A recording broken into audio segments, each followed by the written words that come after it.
தூதுவளை இலை வந்து இந்த மாதிரி இருக்கும். ரசம் வைக்கலாம், சட்னி அரைக்கலாம். பாருங்கள், இந்த மாதிரி தான் இருக்கும் தலை. முள் வந்து இந்த மாதிரி பார்த்துக்கோங்க. உங்களுக்கு கையை வந்து பிடிக்கும். நல்லாவே முள் பார்த்தீங்கன்னா சின்ன சின்ன முள் போட்டு அப்படியே பிடிச்சிரும் கையை. பழம் வந்து இந்த மாதிரி இருக்குது பார்த்தீங்கன்னா, பழம்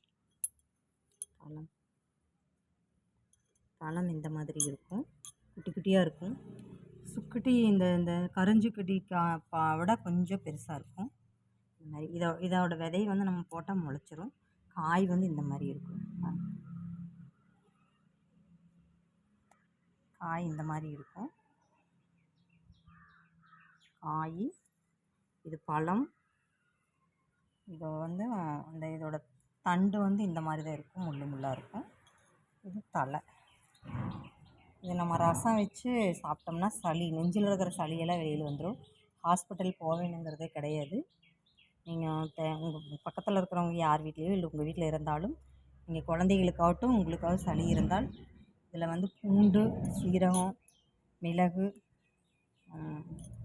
கருவேப்பிலை எல்லாம் சேர்த்து நீங்கள் அரைச்சி இதையும் போட்டு நல்லா ஃப்ரை பண்ணி மிக்சிலேயோ இல்லை நான் அம்மிக்கல்லையோ வச்சு இது பண்ணி தாளித்து வச்சுட்டு குடித்தாலும் நல்லா டேஸ்டியாக இருக்கும். நல்லா டேஸ்ட்டாக இருக்கும். நீங்கள் காரமெல்லாம் கரெக்டாக வச்சு குடிச்சிங்கன்னா ரொம்ப டேஸ்ட்டாக இருக்கும். இது வந்து தலையை வச்சு சட்னியும் அரைக்கலாம். கடலப்பருப்பு, தேங்காய் கூட சேர்த்து, வரமிளகாய் எல்லாம் சேர்த்து இதை வதக்கி விட்டு நீங்கள் சட்னியாகவும் சாப்பிட்லாம். திருப்பி இந்த மாதிரி ரசமும் வச்சு குடிச்சிங்கன்னா டேஸ்டியாக இருக்கும். உடம்புக்கு ரொம்ப ரொம்ப நல்லது. நீங்கள் சளியெல்லாம் இருந்தால், நெஞ்சு சளி இருந்து வச்சுக்கோங்க, காய்ச்சல் இந்த மாதிரி இருந்தால் உடனடியாக ஒரு 2 நாளைக்கு ஒரு 2-3 தடவை குடிச்சிங்கனாலே சீக்கிரமாக சரியாயிடும். சளியெல்லாம் வெளியில் வந்துடும், கரைஞ்சி எல்லாமே உங்களுக்கு ஃப்ரீயாகிரும். மூக்கெல்லாம் உங்களுக்கு ஒரு மாதிரி இருந்தாலும் ஃப்ரீயாகிரும். நீங்கள் இருந்ததுன்னா சரி, இதை சாப்பிட்டு பார்த்துட்டு எப்படி இருக்குதுன்னு நீங்கள் கமெண்ட் பண்ணுங்கள்.